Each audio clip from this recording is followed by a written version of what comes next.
नमस्कार। Exam express में आप लोगों का स्वागत है। तो आइए आज देखने वाले हैं लुसेट जीके के धार्मिक आंदोलन से जितने सारे भी प्रश्न बनेंगे आज हम लोग इस वीडियो में कवर करेंगे। तो आइए देखते हैं पहला प्रश्न। जैन परंपरा के अनुसार जैन धर्म में कुल कितने तीर्थकर हुए? तो जैन परंपरा के अनुसार जैन धर्म में कुल 24 तीर्थकर हुए थे। त्रिपिटक धर्म ग्रंथ है, तो त्रिपिटक जो है वो बौद्धों का धर्म ग्रंथ है। बुद्ध ने निम्नलिखित में से किस स्थान पर महापरिनिर्वाण प्राप्त किया था? महापरिनिर्वाण का मतलब दोस्तों मृत्यु होता है। तो कहाँ प्राप्त किए थे? वह कुशीनगर में प्राप्त किए थे। किस शासक ने बौद्धों के लिए विख्यात विक्रमशिला विश्वविद्यालय की स्थापना किया था? तो बौद्धों के लिए विक्रमशिला विश्वविद्यालय का स्थापना जो किए थे वह धर्मपाल ने किए थे। किसके द्वारा तृतीय बौद्ध संगीति को संरक्षण प्रदान किया गया था? तो तृतीय बौद्ध संगीति का संरक्षण जो है वह अशोक के द्वारा प्रदान किया गया था। बौद्ध ग्रंथ पिटकों की रचना निम्नलिखित में से किस भाषा में की गई थी? तो बौद्ध ग्रंथ पिटकों की जो रचना की गई थी वह पाली भाषा में की गई थी। किस शासक के शासनकाल में नेपाल में बौद्ध धर्म का गमन हुआ था? तो वह अशोक के शासनकाल में नेपाल में बौद्ध धर्मों का गमन हुआ था। सांची क्यों विख्यात है? तो सांची सबसे बड़ा बौद्ध स्तूप है, इसलिए वह विख्यात है। तो सबसे बड़ा बौद्ध स्तूप कौन सा है? वह सांची का स्तूप है। महावीर का जन्म किस क्षत्रिय गोत्र में हुआ था? तो महावीर का जन्म जो है वह जाम्बिक ग्राम या जाम्बिक क्षत्रिय में हुआ था। महावीर की माता कौन थी? तो महावीर की माता जी थी वह त्रिशला थी। गौतम बुद्ध का जन्म स्थान था, तो गौतम बुद्ध का जो जन्म स्थान था वह लुम्बिनी था। प्राचीनतम विश्वविद्यालय कौन थे? तो प्राचीनतम विश्वविद्यालय जो था वह कौन था? तो वह जो था वह नालंदा विश्वविद्यालय जो था वह सबसे प्राचीनतम विश्वविद्यालय था। किस भाषा का ज़्यादा प्रयोग बौद्धवाद के प्रचार के लिए किया गया है? तो बौद्धवाद के प्रचार के लिए सबसे ज़्यादा जो है वह पाली भाषा का प्रयोग किया गया है। महावीर की मृत्यु कहाँ हुई थी? तो महावीर की मृत्यु जो हुई थी वह पावापुरी में हुई। जैनियों के पहले तीर्थकर कौन थे? तो जैनियों के जो पहले तीर्थकर थे वह ऋषभ देव थे। तो जैनियों के पहले तीर्थकर कौन थे? ऋषभ देव थे। मठ मंदिर और स्तूप किस धर्म से संबंधित है? तो मठ मंदिर और स्तूप जो है वह बौद्ध धर्म से संबंधित है। बौद्ध धर्म एवं जैन धर्म दोनों के उपदेश किसके शासन काल में दिए गए थे? तो बौद्ध धर्म एवं जैन धर्म दोनों के उपदेश जो वह बिंबिसार के शासन काल में एक ही साथ दिए गए थे। गौतम बुद्ध ने अपना प्रथम उपदेश कहाँ दिए थे? तो गौतम बुद्ध ने अपना प्रथम उपदेश जो दिए थे वह सारनाथ में दिए थे। तो कहाँ दिए थे? सारनाथ में दिए थे। बौद्ध धर्म ग्रहण करने वाली पहली माला कौन थी? तो बौद्ध धर्म ग्रहण करने वाली पहली माला जो थी वह महाप्रजापति गौतमी थी। बोध गया स्थित है, तो बोध गया कौन सा स्टेट में स्थित है? तो वह बिहार में स्थित है। जातक किसका ग्रंथ है? तो जातक जो वह बौद्धों का ग्रंथ है। सिद्धार्थ को ज्ञान प्राप्ति कहाँ हुई थी? तो सिद्धार्थ को ज्ञान की प्राप्ति जो हुई थी वह गया में हुई थी। सारनाथ में बुद्ध का प्रथम प्रवचन कहलाता है। तो सारनाथ में बुद्ध का प्रथम प्रवचन जो है वह धर्म चक्र प्रवर्तन के नाम से जाना जाता है। बौद्ध धर्म ने समाज के निम्न वर्गों पर महत्वपूर्ण प्रभाव डाला। तो बौद्ध धर्म ने समाज के महिला और शूद्र पर सर्वाधिक प्रभाव डाले थे। बुद्ध के गृह त्याग का प्रतीक है। तो बुद्ध के जो गृह त्याग के प्रतीक है वह घोड़ा था। तो आइए हम लोग देखते हैं अगले प्रश्न को। गौतम बुद्ध के द्वारा भिक्षुणी संघ की स्थापना कहाँ की गई थी? तो गौतम बुद्ध के द्वारा भिक्षुणी संघ की स्थापना जो है वह कपिलवस्तु में किया गया था। तो कहाँ गया था? कपिलवस्तु में किया गया था। सर्वप्रथम शून्यवाद का प्रतिपादन करने वाला बौद्ध दार्शनिक कौन थे? तो सर्वप्रथम शून्यवाद का प्रतिपादन करने वाला जो बौद्ध दार्शनिक थे वह नागार्जुन थे। तो आइए हम लोग देखते हैं अगले प्रश्न को। महावीर का मूल नाम था। तो महावीर का जो मूल नाम था वह कौन था? वर्धमान था। किसे एशिया की रोशनी कहा जाता है? तो एशिया की जो रोशनी है वह गौतम बुद्ध को कहा जाता है। दिलवाड़ा के जैन मंदिरों का निर्माण किसने करवाया था? तो दिलवाड़ा के जैन मंदिरों का निर्माण चालुक्यों या सोलंकियों वंश के शासकों ने करवाया था। नागा अर्जुन कौन थे? तो नागा अर्जुन बौद्ध दार्शनिक थे। तो नागा अर्जुन कौन थे? वह बौद्ध दार्शनिक थे। जैन परंपरा के अनुसार महावीर कौन से तीर्थकर थे? तो जैन परंपरा के अनुसार महावीर जो थे वह 24वें तीर्थकर थे। जैन धर्म का आधारभूत बिंदु है। तो जैन धर्म का आधारभूत बिंदु है वह अहिंसा है। जियो और जीने दो किसने कहा था? तो जियो और जीने दो वह महावीर स्वामी ने कहा था। तीर्थकर के क्रम में अंतिम कौन था? तीर्थकरों के क्रम में सबसे अंतिम जो थे वह महावीर थे। जैन धर्म में पूर्ण ज्ञान के लिए कौन सा शब्द का प्रयोग किया गया? तो जैन धर्म में पूर्ण ज्ञान के लिए कैवल्य शब्द का प्रयोग किया गया है। महावीर स्वामी का जन्म कहाँ हुआ था? तो महावीर स्वामी का जन्म जो हुआ था वह कुंडग्राम में हुआ था। कनिष्क के शासनकाल में चतुर्थ बौद्ध संगीति सभा किस नगर में आयोजित किया गया था? तो कनिष्क के शासनकाल में चतुर्थ बौद्ध संगीति सभा का आयोजन जो है वह कुंडलवन यानी काश्मीर में किया गया था। तृतीय बौद्ध संगीति कहाँ आयोजित हुई थी? तो तृतीय बौद्ध संगीति जो है वह पाटलिपुत्रा में आयोजित हुई थी। अशोक के शासनकाल में बौद्ध संगीति किस नगर में आयोजित की गई थी? तो अशोक के शासनकाल में बौद्ध संगीति के जो आयोजन किया गया था वह पाटलिपुत्रा में ही किया गया था। निम्नलिखित में कौन से बात बौद्ध धर्म तथा जैन धर्म के सम्मान में नहीं है? तो वह जो है वह अहिंसा है। निम्नलिखित में से किस नगर में प्रथम बौद्ध संगीति या सभा आयोजित किया गया था? तो वह जो किया गया था वह राजगीर में किया गया था। बुद्ध के जीवन के 4 महत्वपूर्ण घटनाओं और उनसे संबंध चारों स्थानों को नीचे उल्लेख है। यह 2 स्तंभ में अंकित है, आपको इनका सुमेलित करना है। तो सुमेलित कीजिए। जन्म जो हुआ था वो कहाँ हुआ था? वह लुम्बिनी में हुआ था। ज्ञान प्राप्ति कहाँ हुआ था? वह बोधगया में हुआ था। प्रथम प्रवचन जो हुआ सारनाथ में दिया गया था और उनका निधन जो हुआ था वह कहाँ हुआ था? कुशीनगर में हुआ था। निम्नलिखित में से कौन सबसे पूर्वकालिक जैन ग्रंथ कहलाता है? तो निम्नलिखित में से जो है वह 14 पूर्व जो है सबसे पूर्वकालिक जैन ग्रंथ कहलाता है। तो कौन सा हुआ? 14 पूर्व है। आजीवक संप्रदाय के संस्थापक कौन थे? तो आजीवक संप्रदाय के जो संस्थापक थे वह मखली गोसाल थे। तो आजीवक संप्रदाय के संस्थापक कौन थे? मखली गोसाल थे। भागवत संप्रदाय के विकास में किसका अत्यधिक योगदान था? तो भागवत संप्रदाय के विकास में सर्वाधिक योगदान जो था वह हिंद यूनानियों का था। भगवान महावीर का प्रथम शिष्य कौन था? तो भगवान महावीर का प्रथम शिष्य जो था वह जामली था। तो भगवान महावीर का प्रथम शिष्य कौन था? वह जामली था। त्रिरत्न सिद्धांत सम्यक धारणा, सम्यक चरित्र, सम्यक ज्ञान जिस धर्म की महिमा है वह है। तो वह जो है वह जैन धर्म की महिमा है। यह कथन दिया गया है। दोनों कथन में हमें चूज करना है कि कौन सा सही और कौन सा गलत है। पहला कथन है कुशीनगर मल गणराज्य की राजधानी थी और दूसरा है महात्मा बुद्ध का महापरिनिर्वाण कुशीनगर में हुआ था। तो इसका ऑप्शन जो वो बी सही हो जाएगा। ए और आर दोनों सही है तथा आर जो है ए की व्याख्या नहीं करता है। निम्नांकित कथनों का विचार करें एवं चैत्य व बिहार में क्या अंतर है, इसे चुने। तो चैत्य पूजा स्थल होता है जबकि बिहार निवास स्थान है। यही इसका उत्तर होगा। निम्नलिखित में से कौन सा स्थल पार्श्वनाथ से संबंध होने के कारण जैन सिद्ध क्षेत्र माना जाता है? तो वह जो है वह सम्मेद शिखर है। वह कौन सा है? सम्मेद शिखर है। बुद्ध की मृत्यु के बाद प्रथम बौद्ध संगीति की अध्यक्षता किसने की थी? तो बुद्ध की मृत्यु के बाद जो है वह प्रथम बौद्ध संगीति की अध्यक्षता महाकश्यप ने किया था। निम्नलिखित में से बुद्ध की जीवन काल में ही संघ प्रमुख होना चाहता था। तो वह था देवदत्त। हेलियोडोरस का बेसनगर अभिलेख संदर्भित है। वह संकर्षण तथा वासुदेव से जो था वह अभिलेख संदर्भित था।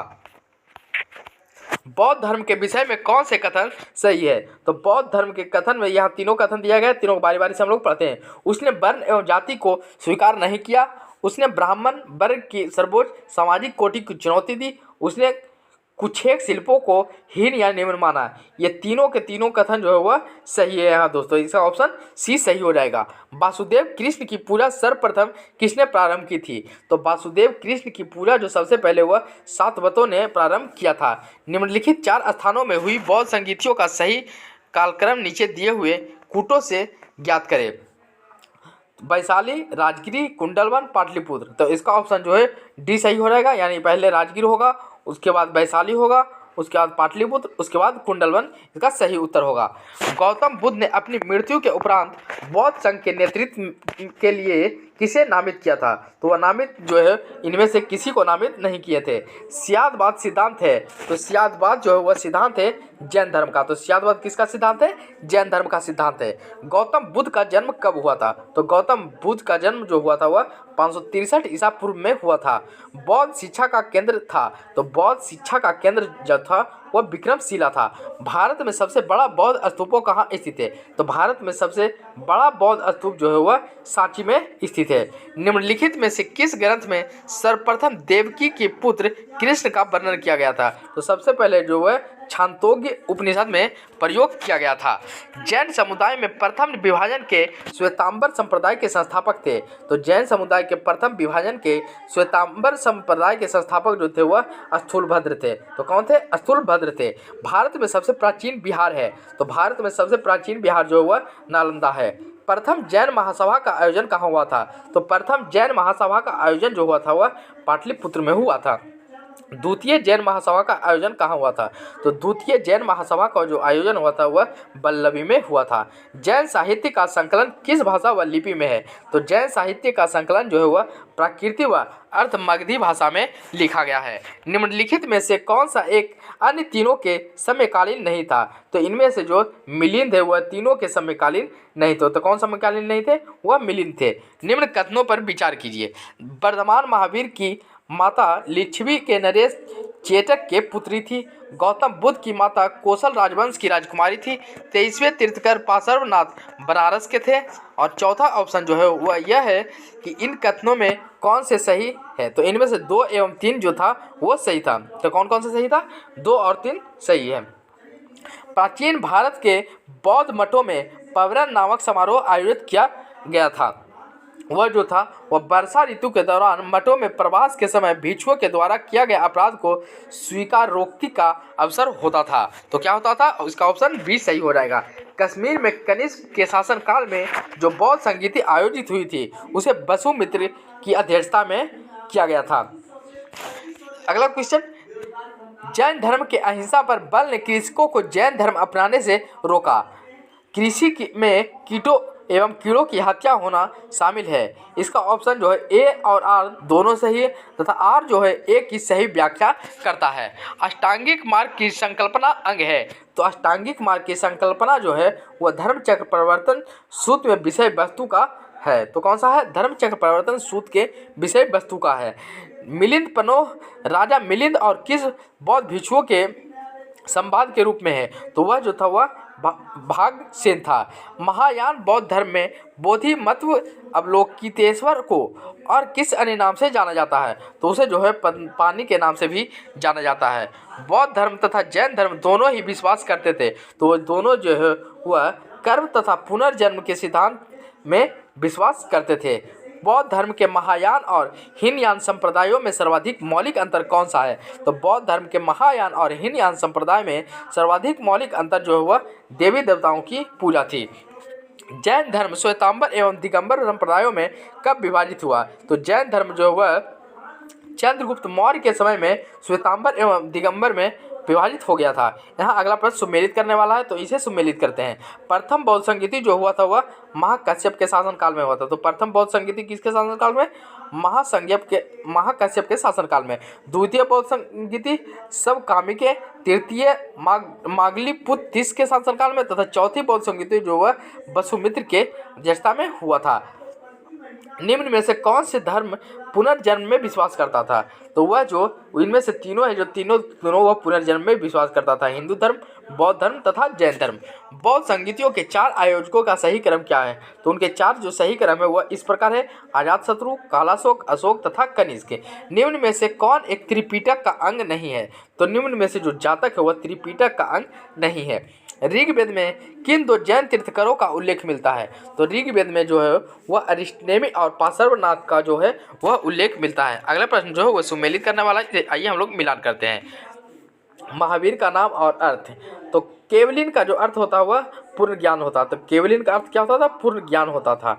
वहीं जीन का बात की जाए तो जीन का जो अर्थ होता था, इंद्रियों को जीतने वालों को जीन कहा जाता था। महावीर का अर्थ होता था अपरिमित पराक्रमी। जो अपरिमित कर्मी होते थे उसे महावीर कहा जाता था। तथा निर्ग्रंथ का अर्थ होता था बंधन रहे। तो आइए हम लोग अगले प्रश्न की ओर बढ़ते हैं। महावीर ने जैन संघ की स्थापना कहाँ की? तो महावीर जो है वह जैन संघ की स्थापना पावापुरी में किया था। तो कहाँ किए थे? वह पावा में किए थे। महावीर की मृत्यु के बाद जैन संघ का अगला अध्यक्ष कौन हुआ? तो महावीर की मृत्यु के बाद जो वह जैन संघ का अगला अध्यक्ष हुआ वह सुधर्मन हुआ था। जैन साहित्य को कहा जाता है? तो जैन साहित्य को आगम के नाम से भी जाना जाता है। जैन ग्रंथ कल्पसूत्र के रचयिता है। तो जैन ग्रंथ कल्पसूत्र के जो रचयिता हुआ भद्रबाहु है। परिशिष्ट पर्व जो कि जैन धर्म से संबंधित रचना है के रचयिता हैं। तो परिशिष्ट वशिष्ठ पर्व जो कि जैन धर्म के संबंधित रचना है वह हेमचंद्र है। किस जैन रचना में 16 महाजनपदों का उल्लेख मिलता है? तो वह जो मिलता है वह भगवती सूत्र में मिलता है। तो किसमें मिलता है? भगवती सूत्र में मिलता है। जैन तीर्थकर पार्श्वनाथ द्वारा प्रतिपादित 4 महाभारतों में महावीर स्वामी ने 5वें महाभारत के रूप में क्या जोड़ा? तो वह जो जोड़े थे वह ब्रह्मचर्य ने जोड़े थे। जैन शिल्पकला के उदाहरण है। तो जैन शिल्पकला के जो इसका उदाहरण है, ये चारों जैन शिल्पकला के उदाहरण है। उड़ीसा का बाघ गुफा, खंडगिरी हाथी गुम्फा मंदिर तथा आबू या राजस्थान का दिलवाड़ा मंदिर, रनकपुर का चौक मुख मंदिर, श्रवण बेलगोला कर्नाटक का गोमतेश्वर या बाहुबली की प्रतिमा। ये चारों से ही इसका ऑप्शन ए सही हो जाएगा। जैन धर्म को अंतिम राजकीय संरक्षण किस वंश के शासकों ने दिया था? तो जैन धर्म को अंतिम राजकीय संरक्षण जो है वह गुजरात के चालुक्य वंश के शासकों ने दिया था। तो आइए अगले प्रश्न मिलान करने वाला है, इसे हम लोग मिलान करते हैं। सुद्धोधन जो बुद्ध के पिता थे, महामाया जो कि बुद्ध की माता थी, महाप्रजापति गौतमी जो कि बुद्ध की मौसी व विमाता थी, यशोधरा जो कि बुद्ध की पत्नी थी। तो आइए हम लोग अगले प्रश्न की ओर बढ़ते हैं। ये भी अगला प्रश्न मिलान करने वाला है, इसे भी हम लोग मिलान करते हैं। तो जो चन्ना था वह बुद्ध का सारथी था। चन्ना किसका नाम था? वह बुद्ध का सारथी था। कंठक जो था वह बुद्ध का प्रिय घोड़ा का नाम कंठक था। अलार कलाम जो था बुद्ध के प्रथम गुरुदेव थे। तो अलार कलाम व रुद्रक रामपुत्र कौन थे? बुद्ध के प्रथम गुरुदेव थे। निरंजना जो था नदी जिसके तट पर बुद्ध ने संबोधि प्राप्त किया था। तो आइए अगला प्रश्न की ओर बढ़ते हैं। अगला प्रश्न भी मिलान करने वाला, कौन सम्मिलित इनमें से नहीं है? तो इनमें से जो है आनंद व उपाली बुद्ध के शिष्य थे, ये सही है। आम्रपाली बुद्ध के शिष्या थे, ये भी सही है। सुजाता कठिन तपश्चर्या के उपरांत बुद्ध को भी कराने वाली कन्या थी, ये भी सही है। इस चुंद पावा का सुना जिसके द्वारा अर्पित भोजन कारण बुद्ध की मृत्यु हुई, ये भी सही। इनमें से जो राहुल था बुद्ध का चचेरा भाई, ये ऑप्शन गलत है। महात्मा बुद्ध किस क्षत्रिय कुल के थे? तो महात्मा बुद्ध जो थे वह शाक्य क्षत्रिय कुल के थे। इनमें से कौन सम्मिलित नहीं है? गौतम बुद्ध का गोत्र नाम है। सिद्धार्थ बुद्ध के बचपन का नाम है। बौद्ध संबोधि प्राप्त के बाद पड़ा नाम।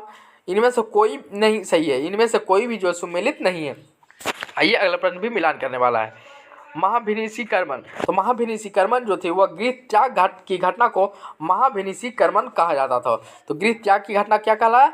महाभिनिषि कर्मन। संबोधि ज्ञान प्राप्ति की घटना को संबोधि। धर्मचक्र प्रवर्तन, तो धर्मचक्र प्रवर्तन जो वह सारनाथ में प्रथम उपदेश कहलाया। महापरिनिर्वाण जो है वह मृत्यु की घटना को महापरिनिर्वाण कहा गया। बौद्ध में वैराग्य भावना किन 4 दृश्यों के कारण बलवती है? तो बौद्ध में जो है बूढ़ा, रोगी, लाश, सन्यासी कारण ही दृश्यों कारण बलवती है। बुद्ध ने सर्वाधिक उपदेश कहाँ दिए थे? तो बुद्ध जो है वह सर्वाधिक उपदेश वह श्रावस्ती में दिए थे। बुद्ध चरित्र जिसे बौद्धों का रामायण कहा जाता है कि रचनाकार कौन है? तो उसका रचनाकार जो है वह अश्वघोष है। तो बुद्ध चरित्र का रचनाकार कौन है? अश्वघोष है। महाविभाष शास्त्र के रचयिता कौन है? तो महाविभाष शास्त्र के रचयिता जो थे वह वसुमित्र थे। कौन सी बुद्ध रचना गीता के समान पवित्र मानी जाती है? तो वह जो है धम्मपद को गीता के समान पवित्र मानी जाती है। बौद्ध धर्म में भावी बोधिसत्व या भविष्य के बोधिसत्व किसे माना जाता है? तो बौद्ध धर्म में भावी बोधिसत्व या भविष्य के बोधिसत्व जो है वह मैत्रेय को माना जाता है। तो दोस्तों आज के वीडियो में इतना ही। अगर हमारी वीडियो आपको अच्छा लगा तो प्लीज़ वीडियो को लाइक करें, चैनल को सब्सक्राइब